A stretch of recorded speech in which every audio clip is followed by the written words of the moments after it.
Is with Red and Bobby. Welcome back to the Year Is podcast, the podcast where me, Bobby Mair, and my co-host Red Richardson go back to a year in history and talk about the weirdest and most interesting things from that year. How was that? Yeah, it was really good. Thank you. Well done, nice and quick. Anyone who listened to our last episode, 1963, knew we were going to do an IQ test. Yeah, because Red called me stupid. I didn't. It was the other way around. But we did the IQ test on, what was the website called, Bobby? The website was testguide.com/IQ/free IQ test/free IQ test.html. A very reputable site. Very reputable site. Do you want to tell them the results? Well, the results astounded both of us because... I wasn't surprised. And if you want to watch a highlight reel of us taking the IQ test, go on our Instagram because we're going to post that on Wednesday, the Wednesday after it comes out. So this is released Monday. It's coming out Wednesday. The results were astounding. Yeah. Because I don't know if you know this, but there's the person with the highest IQ in the world is at about 190. Yep. I can't remember her name, but it's a very impressive woman. But she's now joint highest IQ in the world because that was my score. Yeah. On freeiq.com, which we paid $8.99 for some reason. Bobby, do you want to tell them your score? Well, here's the thing. Red finished early. He rushed, so he only tied the person in the world with the highest IQ. Yeah. I took my time a bit more, thought about what I was doing. My IQ is 200. So Bobby's now the smartest person who's ever lived, and I'm the joint second. Yes. So for all the people on Twitter, we've had a few people saying we don't know what we're talking about with history. No, you're wrong. We're geniuses. I also would like to say, Red, I called you stupid. Yep. Now, some people might think I should apologize. But what I meant to say was, compared to me, yes, someone with an IQ of 200, you are stupid. Well, there's only, me and that lady from China, compared to you are stupid. Compared to the rest of the world, we're geniuses. Yes. So there you go, guys. 190 and 200, a combined IQ of 390, which is probably more advanced than a computer that hasn't even been invented yet. I really have to say, I'm surprised you did the math right there. I thought you were going to get it wrong. Like a combined IQ of 362. Just use the old dome, and the answers came out very quickly. So that's a good result. We also did a poll in the 1986 episode about who looked older, which Bobby brought on, as per usual, and he lost by a landslide, very comfortably lost. It was 55-45 in favour of Bobby looking older than me, which may explain why he's got 10% or 10 points more on his IQ, because he is older, he looks older, and he is wiser. So I'm young and hot and very smart, and Bobby's old and smart. Yeah? Yes. Okay, so, Bobby, what year are we going back to today? With that big old brain of yours. Today... The thing is, with the IQ test. Yes. Freeiq.com. I'm really worried we're very stupid. I'm not sure it's the same test that that Chinese lady used. Like, I'm starting to doubt. Like, at first, when we started the episode, I was really confident, but I'm just sitting here thinking about it when you were talking, and I'm not sure if, in fact, we are the smartest people alive. No, I don't know. But I don't think that... Look, the stats are there. The website doesn't lie.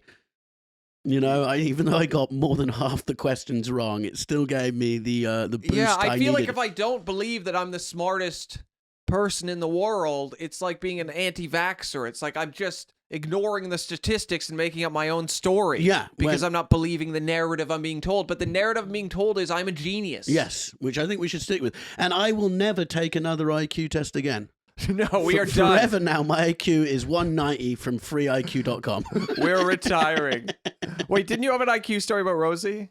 Yeah, Rosie, my wife, told everyone my IQ was 175, which is higher than Einstein's. That is... But she was 15 out, which means she doesn't rate me as highly as she should.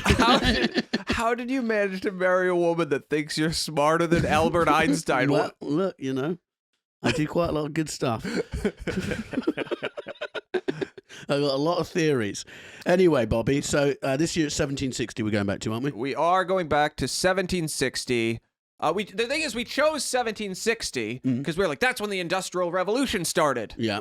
Yeah, but then we got into it. The Industrial Revolution, it's not like there was a day where they were in the town square and everyone was like, today the Industrial Revolution begins. No.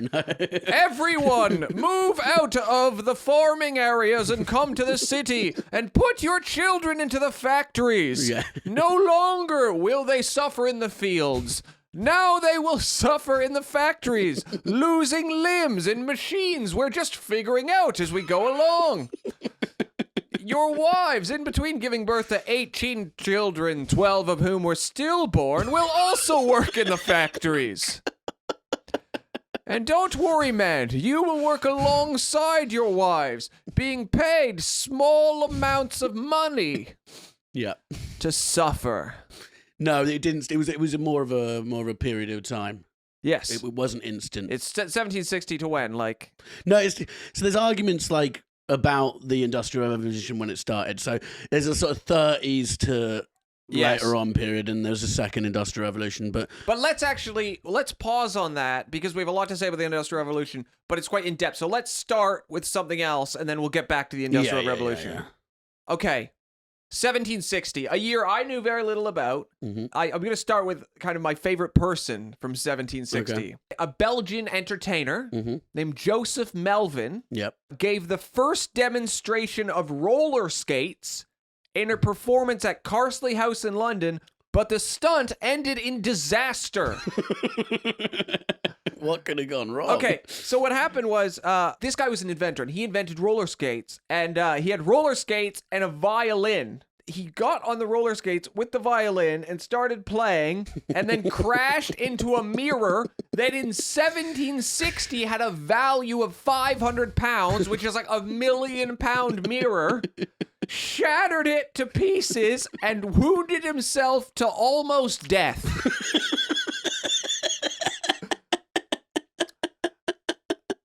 And I've always hated roller skates. Yes, I have as well. That's like if the first guy that invented the airplane just flew it into a building, and then they were like, yeah, this is a great invention. Yeah, but he's not just flying it, he's also going to play the cello while he's doing it. Yeah, I would say if you're trying to use a new mode of transportation, you don't have to play the violin while doing it. Just test them out first. Yeah. So imagine he crashes. Yep. He falls to the ground, covered in glass, blood, roller skates. There's a crowd of people watching, and then he just has to get up and try to style it out, but he still has rollerblades on his feet. He's bleeding out. So the only way for him to get out of the room is to now rollerblade away. It's quite an embarrassing moment. The funny thing is, though, is you wouldn't even have to know what rollerblades were. And the first time you saw them and with him with the violin, you go, I can see where this one's going. Yeah. You know what I mean? He's wearing shoes with wheels on them. It's such a comical thought, though. Behold, the amazing new invention. He comes up, not the violin as well, and just goes crash into the most expensive thing. I don't know. How would, because you think of like 1760 references, there's no cars. So how do you pitch roller skates? You're just like, listen, have you ever been in a wagon and thought, what if I was my own wagon? What if I was a man wagon? Well, now you can be with my new roller skates. Put wheels on your shoes. You can tie a horse to yourself and pull you as your own wagon. So he invented other stuff, though. This guy was... The thing is, I think he was... It's hard to tell when you read about him whether or not he was a genius inventor or an insane man. So some of his other inventions were a self-propelled wheelchair. Yeah. Which sounds cool, but they don't really have those now. Yeah. Like they have like the electronic ones, but it wasn't that. So I don't know how it was What like... do you mean a self-propelled... with the hands? Yeah, that's what I'm not understanding. Yeah. So maybe that's what he means, self-propelled, which is impressive. Or he's like, it's a self-propelled wheelchair. You have to use your legs, and then in that case, it's just a chair, isn't it? Yeah. That's just a chair disabled people can't use. He invented a prosthetic for a person born with stumps only, which is a great thing to do. That's good, yeah. Better than fucking around with rollerblades. Well, we don't know what the prosthetic is, though. It could just be a couple like firecrackers that you light on fire, and then you're like, look, it's the flaming arm man. What else was there? Whist cards for the blind, so like cards so blind people can play That's cards. good. See, it's weird. He goes from great to terrible, so it's up and down. And then a pump for expelling foul air. That's exactly my point. Yeah. So he helped people in wheelchairs, people born with stumps only, the blind, and people who can't stop farting. Or pranksters. Yeah. Yeah. No, so it's like one day he's got this great thing, the next day it's like, yeah, here's a invisible whoopee cushion. You're like, mate, we'll just stick to the good stuff. He also invented a communication system for summoning servants. This guy's amazing. Yeah. Why isn't there a film about his life? I don't know. I want to see it. Jim Carrey plays Joseph Mervyn. Yes, we have to I get just that thought made. he's like, I'd like to help the disabled, but I'm sick of having to raise my voice when I need my servants to come help me. Yeah. So what do you know what the system was? No. System for summoning servants. I assume fart machine. Yeah. And cards for the blind. I assume maybe it's just a leash. He would have his servants on a leash. Yes. I've invented the leash. It's a lot like a rope, except you tie it around a person. Well, that's a mixed bag from Joseph Mervyn. Also, a mechanical chariot with an early form of odometer. Okay. So like an odometer is like the thing that tells you how fast you're going, right? Yeah. That's impressive. It is. So he really gave you something great, and then you're like, what's your next idea? And then he was like, well, today I was thinking we just put a person in a boiling pot of water and see what happens. Yeah. No, it's like someone today, and it's like, I'm working on a cure for all diseases, but I'm going to do that next year because... What are you doing this year? I'm making a spray that can make everyone sneeze. Yeah. And it'll be hilarious. It's like, can you do the disease first? Yeah. No, this is my passion. The disease is where I'll do in retirement. If I live that long, I have cholera. Imagine being on the tube and everyone just starts sneezing. How funny that'll be. Well, Joseph Mervyn... that's a movie, and we need to make it. Can you imagine being that guy's wife? Mm. What have you done today, sweetie? Well, you know how I keep farting. Yes, well, now I can move the fart to the outdoors. Oh, good, sweetie. And what else are you doing? Well, last year, how I invented that spike, that giant spike that was in the living room and blinded our daughter. Yeah. Well, yes, well, now, because I've made some cards that she can play cards with. Yeah. Tomorrow I save Africa. Today I'm going to dox Ariana Grande. Yes. This is the sort of level he's working Yeah, on. he swings and roundabouts with this guy. Yeah. I like him. Like, I like that kind of a spirit in someone. Yeah. Well, he's sort of, it's fun time, because the fart machine's probably fun. When someone's boring him, he just goes, blam, if that's what it is. No, it's not a fart machine. It's a machine that moves smells out of a room. It's the opposite of a fart machine. Oh, that's actually good then. Yeah. Oh, I got the wrong... I thought he had like a horn where you just blow it in someone's face and it stank. No. Because that would be good.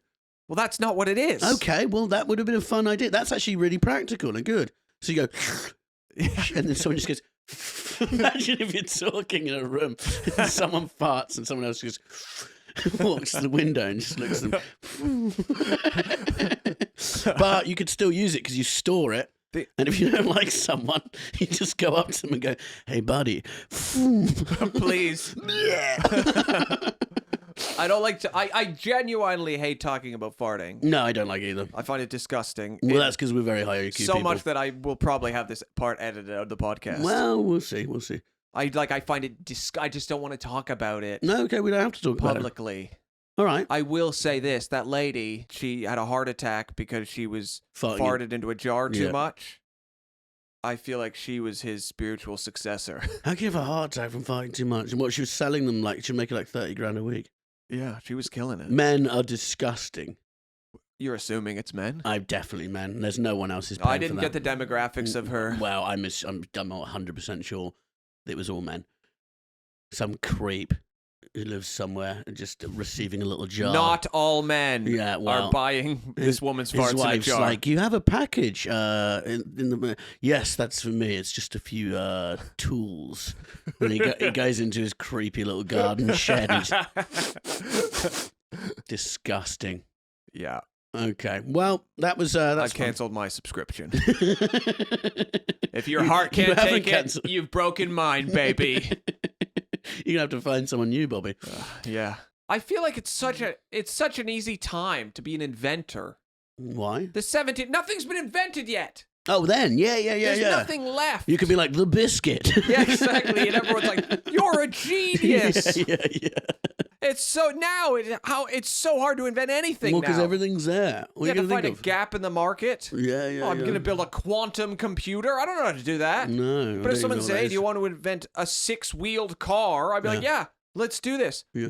Who was it that drew the helicopter? There were sketches of a helicopter. I don't know. I think it was Da Vinci. Okay. They found artwork of him drawing a helicopter, and then everyone was impressed because, in the 1400s, he drew a helicopter. Yeah. And I'm like, I could draw a fucking helicopter. Mate, when I was 5, I'd draw flying cars. It doesn't fucking mean anything. Yeah, exactly. If I draw a helicopter, I want in 500 years, people are like, wow, this guy was the smartest man ever. Well, they won't be surprised. Yeah, because I am the smartest man ever. They'd be right. And they'd be like, oh my God, his friend, a flying car. Well, he was the second smartest man ever. They were in competition for flying automobiles. The thing is, the funny thing about Joseph Melvin is loads of people would have gone there respecting him, being like, this guy's done so much. And then he just sort of like comes out on rollerblades. Because he's such a maverick, everyone goes, I don't know what mood he's going to be in. He's either brilliant or the worst ever, And he just comes out on rollerblades and with a violin. His manager probably just went, oh, fuck. Not again. He's in this mood. He's like, whoa. It's probably one of the funniest things you could witness ever. Especially if you don't know what rollerblades are. We know what rollerblades are and we find them funny. These people had never encountered rollerblades, and now there's a man on them playing a violin, smashing into a mirror, almost killing himself. That's great. Yeah, that's brilliant. And this is amongst the time when there's like public beheadings, you know? Yeah. Like these people are like, a crowd enjoys pain. Oh, yeah. You don't piss people off back then. The only thing going to make it better is if he's being chased by a bear on a tricycle. Not that, like, that's horrible to put a bear on a tricycle because you're torturing the bear, but they did it back then, so it's like, can we just merge these two behaviors, please? It would have been worth it. I'm sorry. It's just like, I'm going to do this new thing, play the violin, and there's going to be a bear on a tricycle. He's like sort of Kanye West of his time, isn't he? Yeah, just a lot of ideas, some of them great. Yeah.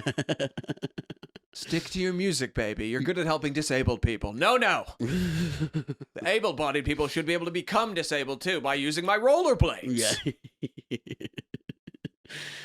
Well, also in 1760, Bobby, was... I'm not religious, but this feels like an act of God. A lightning strike causes a major fire at Portsmouth Royal Dockyard in England at a time when our navy was basically being used to crush other countries and colonize the world. A lightning bolt strikes one of the ships and burns most of the dockyard. And at the time, Portsmouth, that was the biggest dock in the country. Yeah, Portsmouth, Southampton, it's that, to me, I think if I was in charge, I would go, and they're religious back then, religion was still, rampant. And you go, I think I would have come into work next year. Maybe we're not on the right team. Maybe God wants us to calm down with our navy. Yeah, I think like if a lightning bolt struck this podcast, I'd take it as a sign that we should stop. Because someone somewhere isn't happy with us. Also, just think about this. Portsmouth, at the time, it was one of the most important cities in the country. Yeah. Portsmouth, Bristol. Have you been there lately? Yeah, I've gigged there. It has not aged well. No. We need to make the docks important again. Yeah. Because Portsmouth is struggling. Wait, what? Who do you want to go to war with? It would have to be an island-faring nation. Okay. Guernsey. Guernsey, yeah. Isn't Guernsey ours? No, it's tax haven. Is that Guernsey? It's a tax haven. It's a place you go when you have your money and you realize that you spend it better than the government. Yeah, because everyone's got like a Porsche there, but they have a speed limit of like 20. So it's just like rich people driving around slowly. I think that's true. If it's not, it's like whatever. I'm just going to check out their population, see how hard it would be. Brad, you're not talking into the microphone. Okay, I am now. Population of Guernsey is 63,385. They do not stand a fucking chance. Yeah. People of Guernsey, watch your backs. I went to Alderney once. You ever been to Alderney? No. It's an island off the coast of this island. Okay. Wherever the fuck we are. Yeah. Here's the thing about Alderney. It was occupied by the Nazis during the war. Yeah, yeah. So it's a British island. British people live there, occupied by Nazis during the war. You got to think, there must have been there's a lot of neo-Nazis. Yeah. Well, they weren't neo-Nazis. There's just Nazis in the UK, right? Yeah. What was the fascist party again? Who was the leader of that? Oswald Mosley. Do you think they were like, oh man, I wish we were in Alderney? They get to be ruled by Nazis, and we have to be ruled by democracy. This sucks. Winston Churchill's a cuck. Yeah, sure, Winston Churchill's doing some awful things, but I want more awful things happening in the government. I'm Mosley. Yeah, do a little life raft out there. How did Mosley die? I don't know. He was in prison for a bit, which he should have been, and he was married to the Mitford lady. They had an affair. She was married to the Guinness heir. And they had an affair, and then she got married to him. Their son is the head of the F1, or the ex-head. Do you know Sir Max Mosley? He was the one who got done having the Nazi orgy. What? Yeah. So the F1 guy, he was either the head, he was big in F1, he's called Sir Max Mosley or something. He is Oswald Mosley's grandson or son, I can't remember, I think a grandson. But he got done having, by one of the tabloids, he got loads of prostitutes and he dressed up as a Nazi and they all had sex, allegedly. I would say he didn't dress up as a Nazi. He just wore his clothes and fucked prostitutes. They were his pajamas. Yeah. Dressed up as a Nazi is implying he's not a Nazi. But yeah, that's so the family's still alive and kicking. Many a throwback. When he died, his family said they received many messages of condolences, but no abusive words. All that was a very long time ago. There was no Twitter back then. Yeah, because if there was Twitter, people would have remembered. Yeah. What were they called? The Black Shirts? Was his group called the Black Shirts? Yeah, that was the name of them. And they did but they do dumb marches. I remember they did a march where they walk down the streets in London and they end up they all end up running away because loads of Jewish people turn up and threw rocks at them and stuff, and they're like, oh, this hurts. Good. Let me be racist in peace. I want to be peacefully racist. Yeah. Stop hurting me. Oh, he had Parkinson's disease. That's a painful one. Mm-hmm. Yeah, good disease for a fascist, I think. Yeah, well, I don't know. Everyone's got their own opinions, Bobby, don't they? I'm joking. But yeah, so he was married into the Mitford family, which is an intriguing family. I'm obsessed. You know about Unity Mitford? Yeah. Unity Mitford is a story that I think no one knows about, and it's I don't know how there hasn't been a film yet. Unity Mitford was a young British girl who got obsessed with Hitler, flew to Germany, lived in Berlin in the 30s. Yeah. Trying to meet Hitler, managed to meet Hitler, but he wouldn't fuck her, so she just fucked all his high-ranking Nazi friends. Then, when World War II started, she felt so conflicted about the war, she shot herself in the face, survived. Hitler paid to have her flown back to the UK, the day before World War II started, and then she lived 10 more years.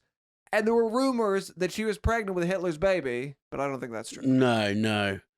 And they were such a big family, a famous family at the time. So it's kind of like J.K. Rowling's daughter moving to North Korea because she fucking wants to have sex with Kim Jong-un. It's insane. It's mental. It's not just because we think, oh yeah, Hitler. It's no. It's a crazy thing to do.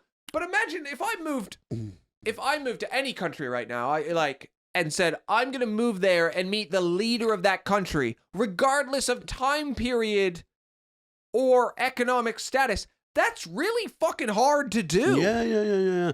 No, it is. It's impressive she managed to befriend Hitler, Well, they were a high-powered family. It's not like, someone from... It's not like Joey Essex. It's a proper, like, English aristocratic family. But the whole family was very interesting because, like, one was a communist, one was far right, one was proper far right. So far right, she wanted to have sex with Hitler. Yeah. That's just probably as far as you can get. But they wrote some good books, and... Actually, I think the farthest you can get is if you're like, I'm not going to fuck Hitler, that liberal cuck. Yeah. Yeah, I don't know how you go further than that. Not wanting to fuck Hitler because he's a liberal cuck. Yeah, fair enough. Do you know what you're drinking right now? Fanta. Do you know who invented Fanta? No. Red. The viewers have all figured it out now. What? That's a drink invented by Nazis. Was it? And that's what you're drinking on the podcast. What, Fanta's invented by Nazis? Is it really? While you sit here and defend Nazism. Wait, so I didn't know that. Is that actually true? Yeah. So during So World it wasn't War all bad. No one ever talks about that. The media conveniently brushes over that point. During World War II, the Coca-Cola factories were in Germany, but because of the restrictions, obviously Coca-Cola could not import their products into Germany. I love it wasn't even a moral thing. It was, No. It was logistical. It was a we business. can no longer get our drink to the front line. So the Coca-Cola factories in Germany just had to work with what they had. And because of the war, they were low on some products, and they came up with Fanta. Okay. Was it, because this is no sugar Fanta, was that?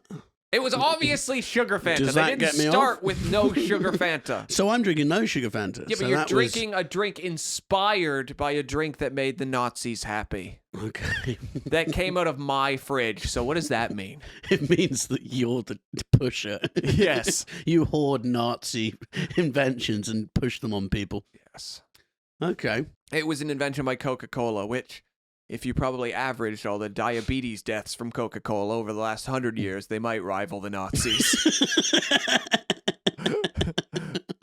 I would say there's a good chance they're in the millions. But the people who died had a better time, I think. The people who died from Coca-Cola, you mean? Yes. Yeah. Well, they did. But diabetes isn't a good time. You're down a foot. No, but it's better than the alternative. Yes.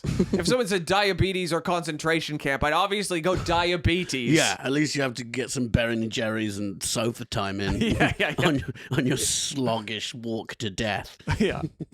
They pretty much figured out now that what's the diabetes where you don't need insulin? Type 2, Jody's saying.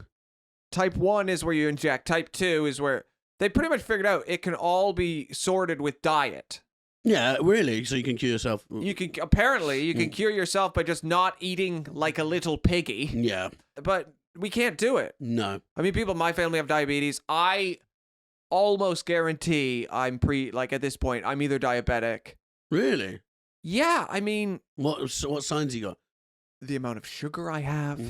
I'm tired all the time. You're not overweight, though. Overweight? Overweight. You're not overweight.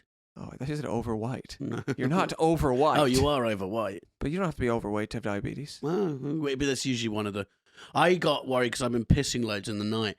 And I realised it's because I drink like 7 cups of water before bed. And I didn't do it last night, and I didn't need the loo all night. I was like, I think I might have diabetes because I was like peeing like 3 times a night. But actually, for some reason, from the hours of like 8 to 10, I get really thirsty, so I drink like pints of water. Then I go to bed, and I'm like, oh, God, I need another piss. 1760, though, was a bad year for boats.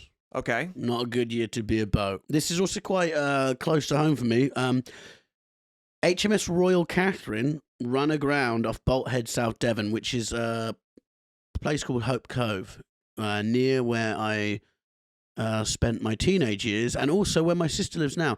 It ran aground, and 699 people lost their lives. What I like about that is you started telling me a fact about a boat running aground. And in the middle of the fact, you started telling me part of your autobiography. And then you went back to the fact and told me 700 people were dead. So you were so into yourself that you said a boat ran aground. Anyways, it was near where I grew up, and my childhood was mixed, but generally I have some nice memories of it. Oh yeah, and 700 people died. Yeah, it's like big. Yeah, I went to New York when I was young and bought sweets, and also coincidentally, 3,000 people died across the road. Yes. Yeah, not good. But when I look at stuff like this, I don't like going on boats now. You're not a boatman. Not a boatman. You look around and you go, fuck. Would you want to own a boat? Yeah, but like a white one that's like white toilet color with a disgusting name. I've got to say, Like a I really small hope yacht. that they don't put you in charge of boat marketing. Excuse me, sir. I see you have a little cash in your wallet. You seem like the kind of guy that wants a toilet white boat. They are toilet I white. can see. Yeah, but nobody calls white toilet white. That's not how we describe the color white. Maybe like I've heard maybe ivory or like like toilet just makes you think of a toilet. Yeah, but toilets, if cleaned properly, shiny, sleek white. You know, new toilet white. It's got that new toilet smell. No, I'd like Smell. And he moved on to smell. Hi, do you want to have your family inside our boat? Well, it looks and smells like a new toilet. one that hasn't been used before. No, I'd like one of those sort of ones you see when people just cruising around, ruining everyone else's time on the beach. You know? Like a speedboat. Big speedboat. Oh, I want a yacht. Yeah, that'd be good as well. Like, I want a modern boat like that. But you look at the old boats that are made out of wood and people just getting on them all the time. I never understood how... Because if you look out at the sea now, which I do often, and you look out and it just looks so uninviting, who thought, oh, I wonder what's beyond that grey mass of Adventurous people, right? Yeah, but let's put some wood together and go and see what's beyond. You know? Yeah. I just don't get it. And then you're sat and it always seems to go wrong. There's a hole in the fucking ship and then you all drown. Eating. Imagine seeing a shark for the first time. You're like, oh, Jesus Christ. Well, it'd be quite cool the first time because you would... Not if you're in the water. No. What the fuck is this? The first time they see the shark, they just see the fin and they'd be like, oh, look, a fishy. No. Get in and play with the fishy. And then like, oh no. It's a giant cod. The fishy ate my legs. Yeah, no, not good. But no, I just couldn't. There were a lot of people. Boat life back then seems absolutely horrific. Always rats on the boat. People get diseases. I never understood how rats get on a boat. Because you have like a contained... In the docks. So there'll be food, stuff like that on the boat. Warm place to hide. Rats like to live around sort of shit and water and just rotten food. And so the food would be disgusting as well. And you all end up eating each other. It's inevitable. Thing is, I think rats get a bad rap in the sense that people are like, oh, they like shit and rotten food. You know what? I bet rats like fresh food even more. But we don't give it to them, do we? Well, no one's throwing out sushi, are they? No. I'm sure if you took some like, you know, really high-end sushi and gave it to a rat, the rat would appreciate that. It'd be a healthier rat. It maybe even its appearance would clear up a bit because it wouldn't be eating shit and garbage. But we feed these rats shit and garbage, and then we say they're fucking ugly. They are ugly. They're my least favorite animal on the planet. Remember when we moved into this place and we had rats? Yeah, very clearly. Yeah, so we moved in, and then what the lady who sold the house to us didn't tell us was there was rats in the house, so... and one of them ran over my foot, and we found mountains of rat shit that she had hidden behind the fridge.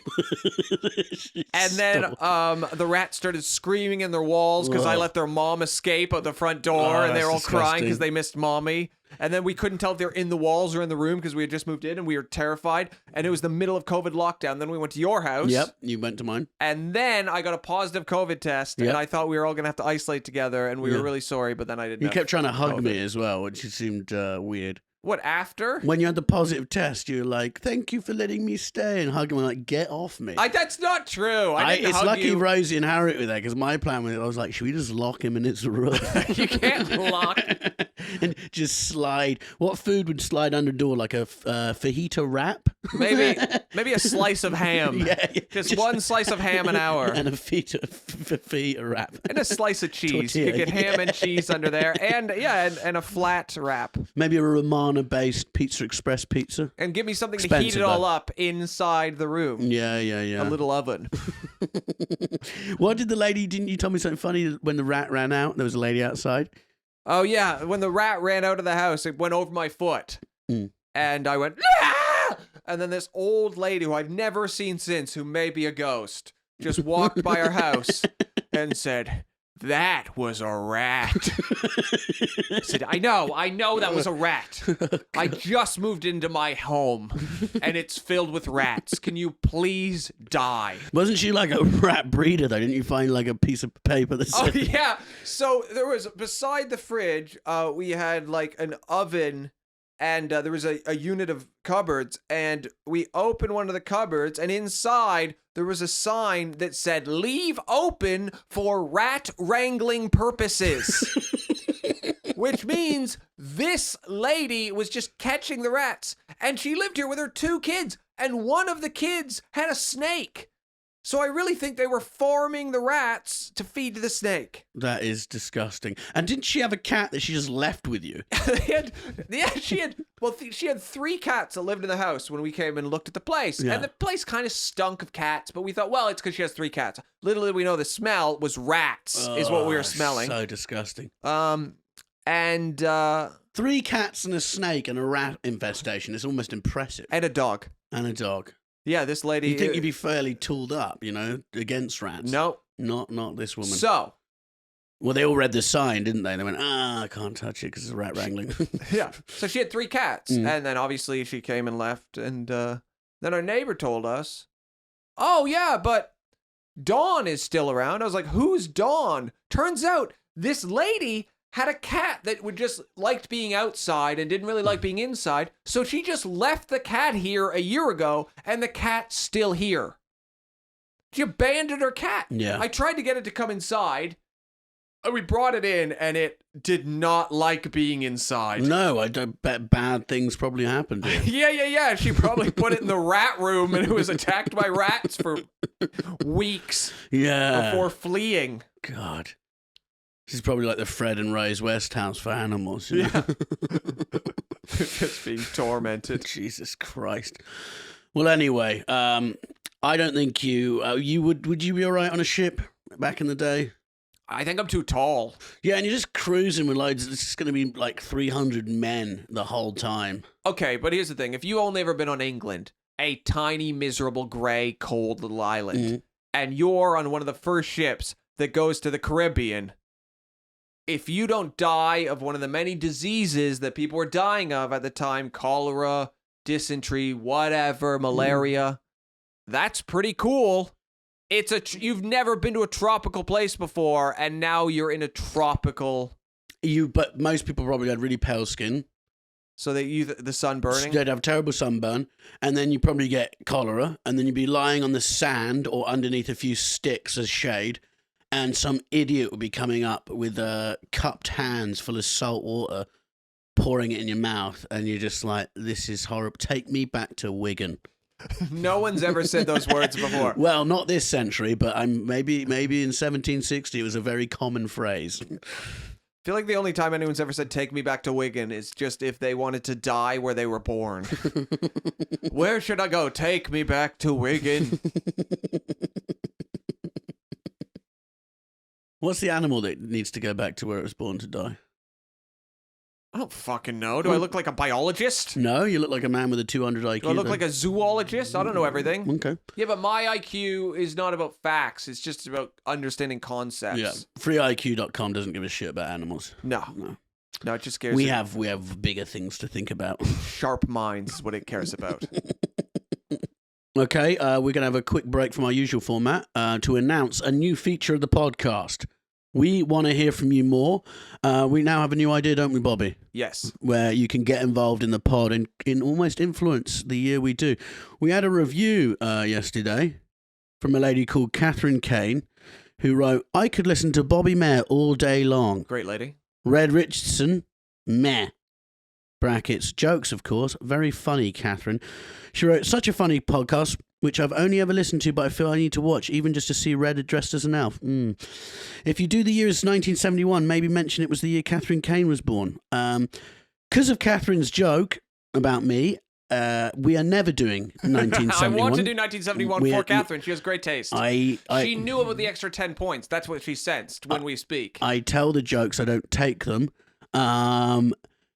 And I'm a dictator without a country, so I've decided I'm going to use my power to make sure Catherine never gets her wish. But she gave me a good idea, so thank you, Catherine. We are now going to start getting people to email us at theyearispodcast@gmail.com. That's theyearispodcast@gmail.com with a year in history that they want us to cover. It could be the year that you first met your wife, or the year you were born. But give us an interesting reason for why we should do that year. Maybe a funny story from your life. Maybe just something that happened that you think is interesting. Maybe the year your grandmother killed your grandfather. Yes, and stuff like that would definitely make it on to the podcast. So please write in theyearispodcast@gmail.com and we will select what we think is the most interesting and go from there. Yeah. And we'll shout you out in the podcast. Yeah. Let us know. Get involved. Yeah. When did you first stub your toe? Could have been 1992. Tell us why. Make it funny, When did your family discover they were losers? 1822? As a clan, they discovered we suck? Tell us the story. Yeah, we want to know. Also, we've got a big announcement from Bobby. I am going on tour in March. It's a stand-up comedy tour. Yeah. I have an opening act. Yeah. Very special opening act. Well, it's out of a lot convenience because he lives nearby. Okay. And it's Red Richardson. It's me, the convenient opener. So, if you want to come see me and Red on tour. Yeah, it's called the 392 IQ Tour. Yes. 390. There's it's called Cockroach, which is the name of my new hour. Yeah. Red's going to be doing like a half-hour set every night. Yeah, and then I do an hour. So it's, you get to see both of us. Yeah. And there's an interval after me, so you can always leave. And it's going to be great. It's going to be great. So if you want tickets, go to bobbymair.net and buy a ticket. By the time this comes out, I think there'll be 28 dates on sale. Yeah. So, yeah. Please come. Right, Bobby, let's crack on with the episode. Okay, what's next? So also in 1760, King George II died. And when I looked into George, it was very funny because he had a interesting way of finding his wife. He was born to two parents who were adulterers. Okay. And they had a loveless marriage and hated each other. So his mum and dad cheated all the time and despised each other. Oh, I thought you meant they were both cheaters and together. Like he was born in a wedlock, but just with people who... Yeah, who just slept with other people. Okay.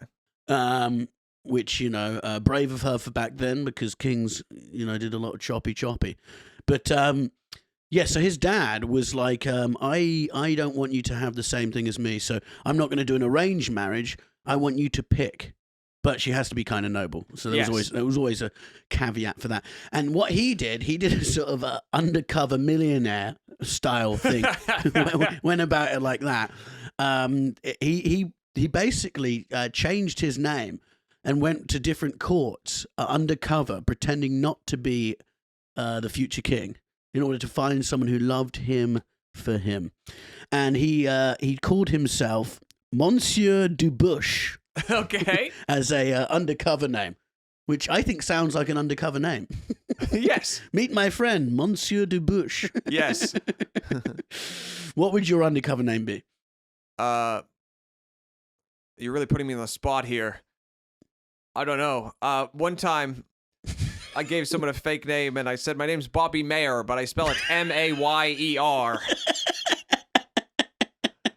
I'm not good at thinking of fake names on this. No. And then they were like, can I find you on Facebook? I was like, yeah, probably.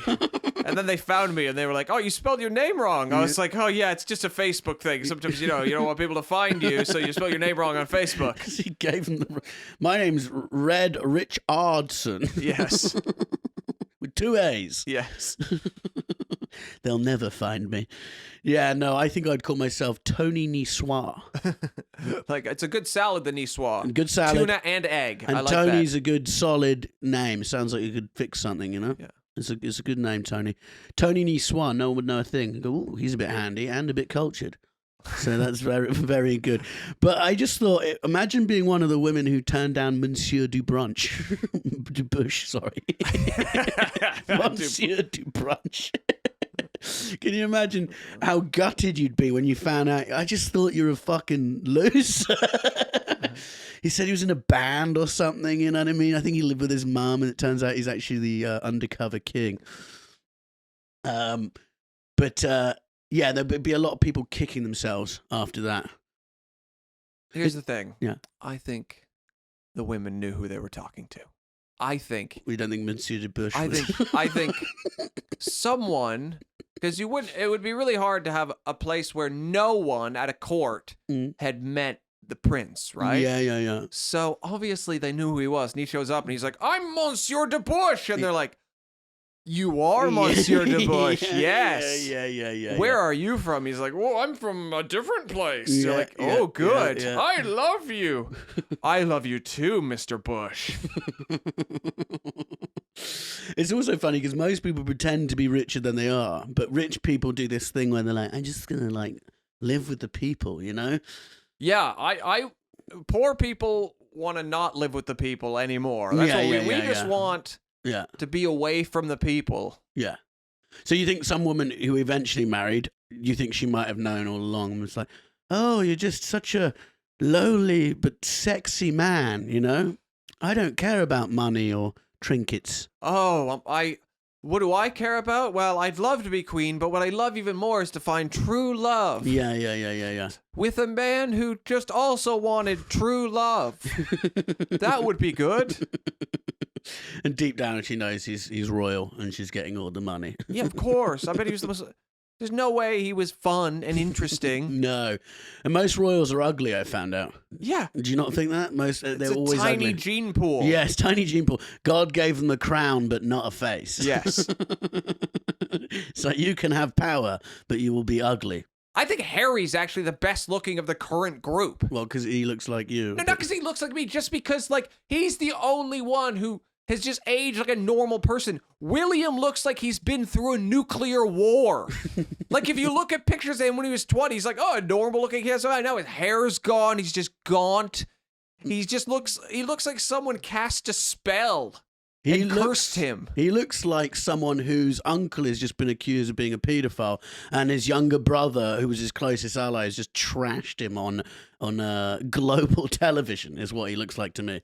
I think he's hotter than Harry because I think he looks strong and capable. Harry in America looks terrible because he's always got red cheeks. And he's sort of bald. He just looks sweaty. He looks like a kid at a sports day. He's sort of come forth, but really gave it his all. He's living in L.A. Yeah, he is. And it's not good for his skin, as you can see. He always looks deeply uncomfortable. He's just, his life is sun cream and interviews. When it comes to, like, the royal family, I'm, like, often on Meghan Markle's side. Mm-hmm.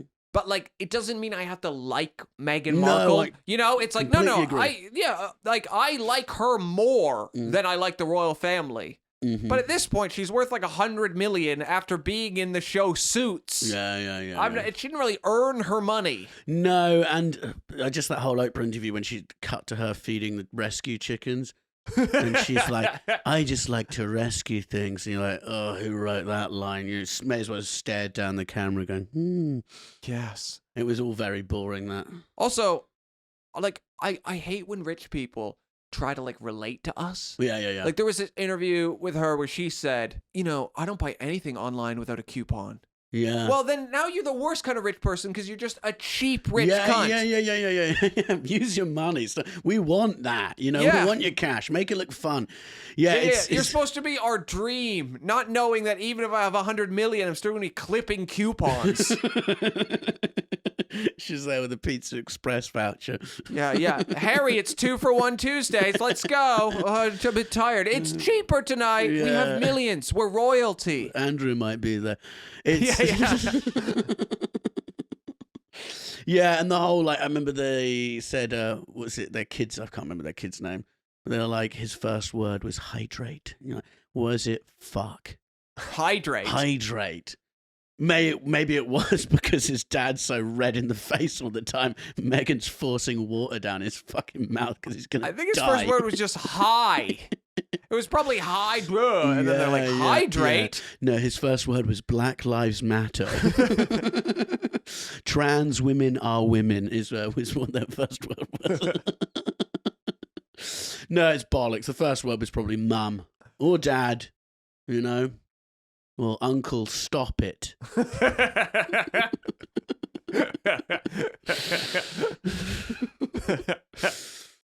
That's a good reality TV show, though. King goes undercover, tries to find a princess. I think it's called The Bachelor, isn't it? There's a show called Fuckboy Island out at the moment that I want to watch. It's about loads of horrible men on an island, and a woman has to pick the least bad one. I think it is. I think that's just life for women. I think it is. That's not even a show. That's just life for women.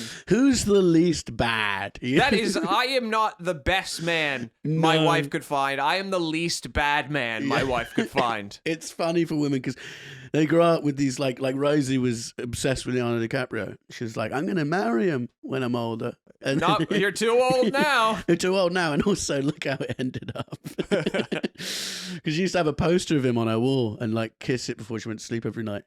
We're like, that's my future husband. And then it'd be funny to go back and just show a poster of me like surrounded in beer cans with my gut hanging out and go, that's who you're actually going to marry. What? Mummy, help. No. It's this fat turtle saying he's my husband. And you're going to tell people I'm the smartest man alive. Well, she's 15 out. So my wife doesn't fully respect me. She underestimated you. She really did. She knew I was smart. She didn't know I was that smart. Tied with the lady from China. We could get on the pod. I think me and her would vibe, but you might be a bit too smart for her. Yeah. I'd just talk over your heads. The smartest lady in the world from China. I'd talk over her head. Imagine if we died in a plane crash. What a loss that'd be to the world. They'd be like, fuck me, two of the smartest people to have ever lived just died. Like, if a lightning bolt struck this and we died, God, poor humanity. Okay, now let's talk about the Industrial Revolution. Yeah. Because again, we chose this year because of the Industrial Revolution before we realized it didn't start. Yeah. So it started, but there was no, like, you know, firing gun, and then they're like, it has begun. Yeah. And commence. Yes, commence. Someone in the field was just picking a carrot out and went, I've had enough of this. Steam trains. Yeah. That was in like 1820. Okay, well. 60 years later. Mm. I want to talk about the Industrial Revolution from the sense that, like, all these people lived in the country and then they all lived in the city. Mm-hmm. What do you think is better, a field or a factory? A field, for me. But there's a difference back then because they were completely reliant on the field. So, like, you know, a bad winter, you're fucked.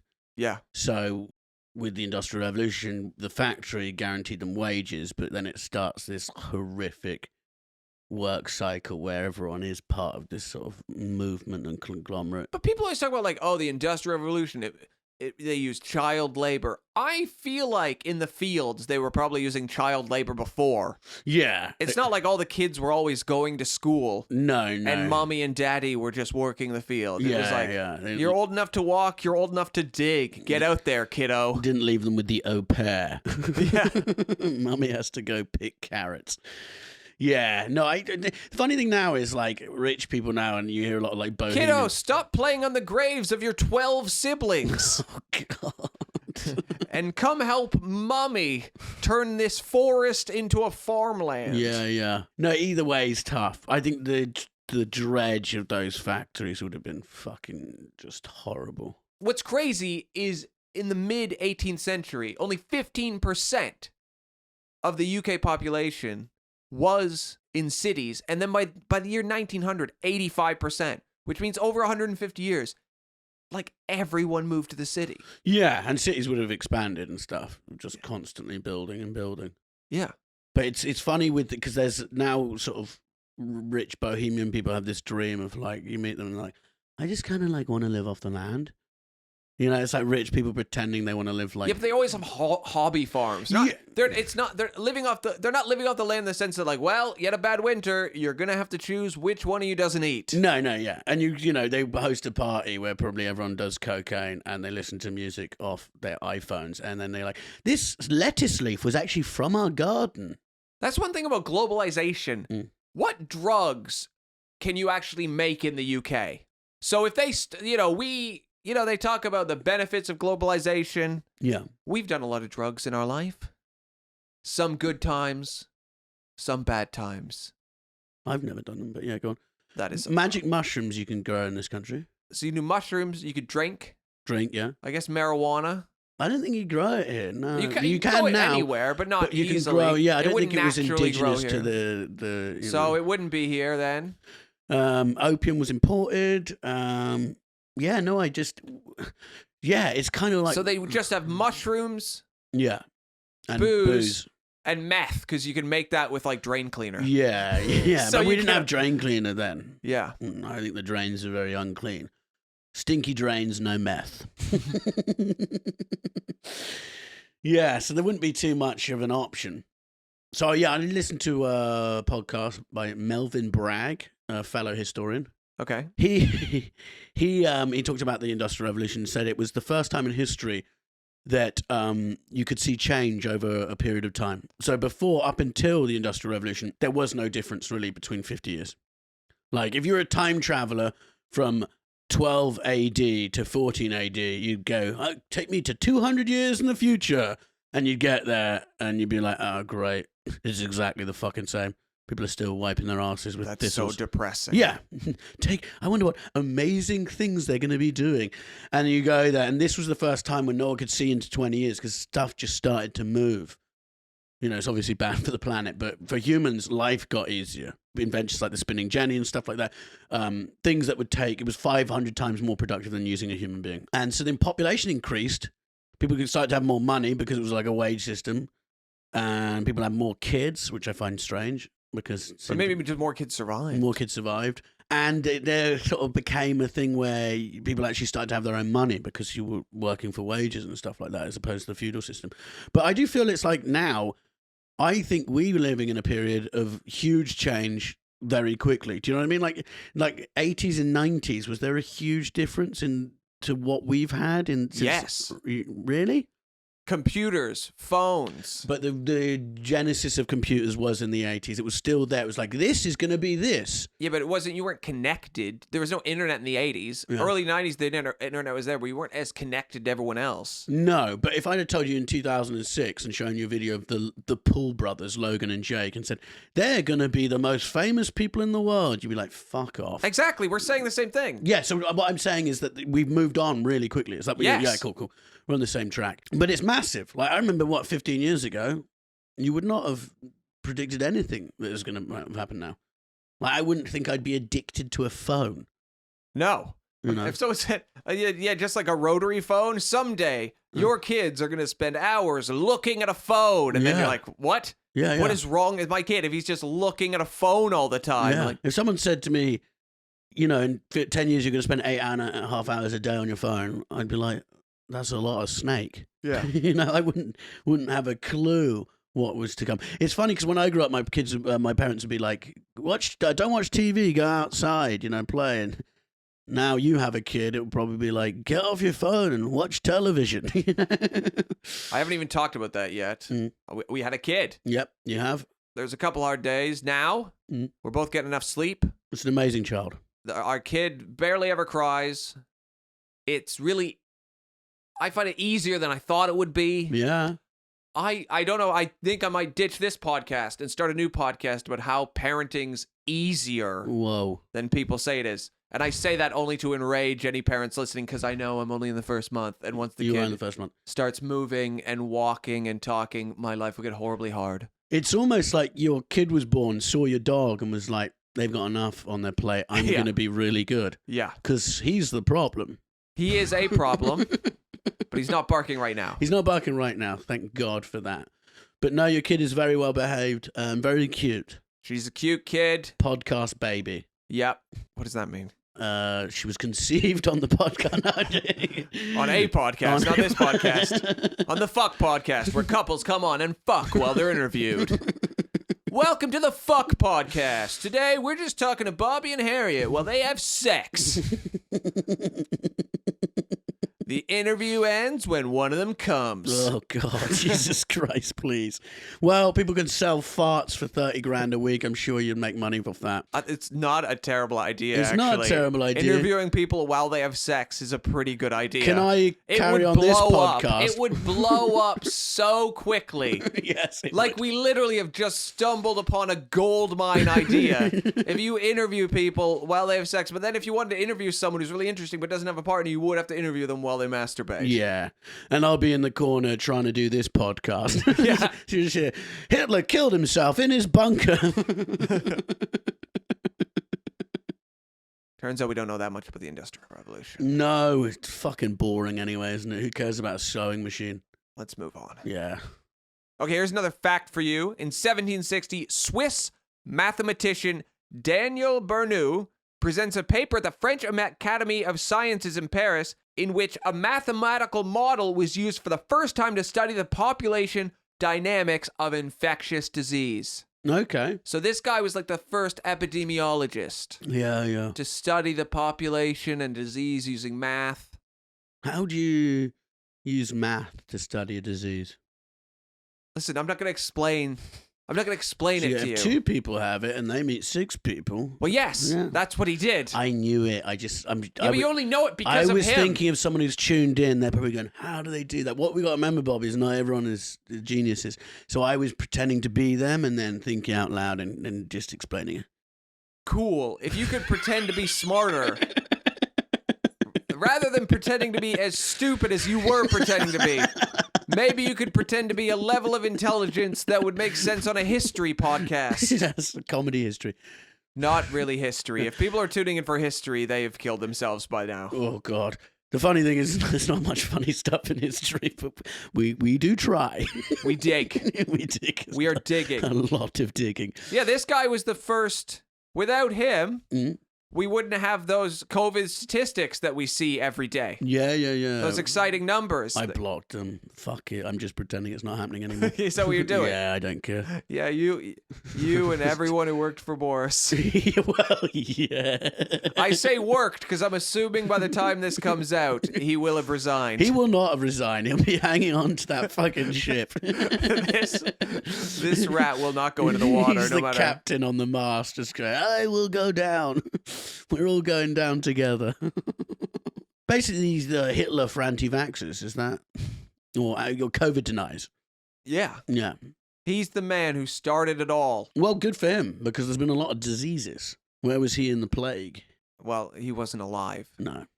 It was 1760. I know, because it was Year of Innovation. Had he been alive in the plague, it might have sorted a few things out. I don't know if the numbers in the Black Plague were that difficult. Well, half of my family is dead. Yeah. Half of my family is alive. Half of the whole population is dead. Mm. That means the Black Plague kills half of the people. Yeah.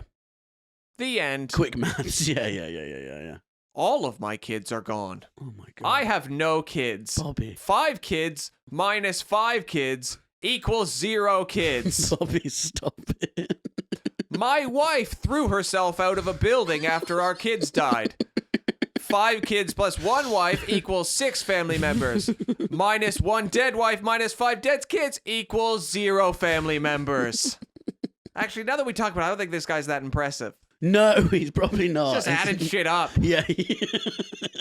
We get it. Yeah. You can count. Yes. Well done. Congratulations. As we was, saying, it's like back then it was so easy to invent stuff. Yeah, this guy invented like mathematical modeling in infectious disease, but I could have done that. Yeah. I know math. Yeah. How many people have syphilis? Well, that lady doesn't have a nose anymore. 1. Well, that guy's dick looked like it's going to fall off. 2. 2 people have syphilis. I don't know why he's naked in front of me while I'm doing this mathematical modeling. Okay, now we are reaching the end of the show, and we're never quite sure how to end. Mm-hmm. We've done a few episodes. We always feel like we just stop and then it's over. So we're going to try a closing segment, and depending on how this goes, we might keep doing it. Yeah. And if it falls flat, you'll never hear about it again. Yeah, if next week it just stops as usual, you'll know. Yeah. Okay. So Red, do you want to introduce the segment? The new segment is called Dick of the Year, where we look at the person that year who was who did the dickiest things, basically. And this year I have gone for a man called James Fordyce. Who is James Fordyce? He is Reverend James Fordyce, who was a religious preacher. Interesting. Also seems like a bit of a misogynist, actually. An incel, we'd call him now. Assuming he never had sex. He wrote a book called Sermons to Young Women. And the book was a handbook given out to women. It did so well in its first year they had to reprint it 6 times. So it was very popular back then. Were women buying this book? I think it was bad Secret Santa gifts, you know? Or dads buying it for their daughters and wives, yeah. So this is what he said. He said he instructs women to be dutiful, submissive, and modest in dress and behavior. Meekness, cultivated on Christian principles, is the proper consummation and highest finishing of female excellence. So he wanted women to be meek and dutiful and submissive, and also be modest as well.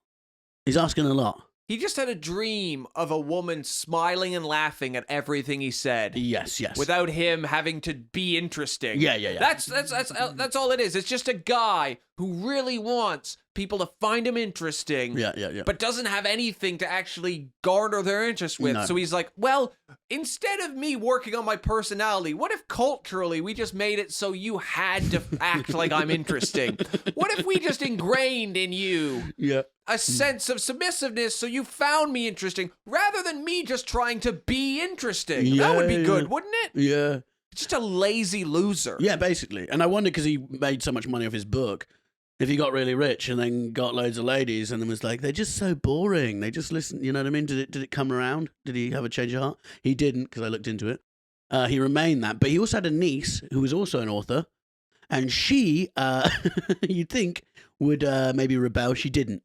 She loved everything he said, and she carried on his legacy by writing a book called How to Be Rid of a Wife. But what does that mean? That sounds to me like he's getting rid of a wife. You're getting rid of your wife. Yeah, because she's not submissive enough. She's talking too much. And what was that back in the day? You know what I mean? Like, yeah, it's not good. So, James Fordyce, you suck, buddy. Yeah. Guess what, James Fordyce? If your ancestors are watching, you're the dick of 1760. And how does that feel? Probably not very good. Yeah. But you must submit. To us. Yeah. That was another episode of the Year Is podcast. Thank you for listening. If you haven't already, please leave us a review because it helps us. Don't leave a review like Catherine did, where she was mean. She gave us 5 stars though, didn't she? She did. Give us a review like Catherine and make sure you point out that you like me more. I'm fine with that. Or you could say you like me more. Or you just say you like the podcast. It doesn't have to be a competition. But thanks very much. I'm fine with that also. Okay. Thank you very much for listening. See you next week. Or listen to us next week. Whatever you do. That was another episode of The Year Is. Thank you very much for listening. Please like and subscribe. Leave us a review. It all helps. I'd like to thank our producer, Jody. And also I'd like to thank Josh Weller for our intro music and song. It's very catchy. It's very nice. I'm sure you'll enjoy it at the beginning. So big thanks for Josh Weller. He's on Instagram at Josh Weller. Josh Weller. Follow him and keep spreading the word of The Year Is. Thank you so much. Bye-bye.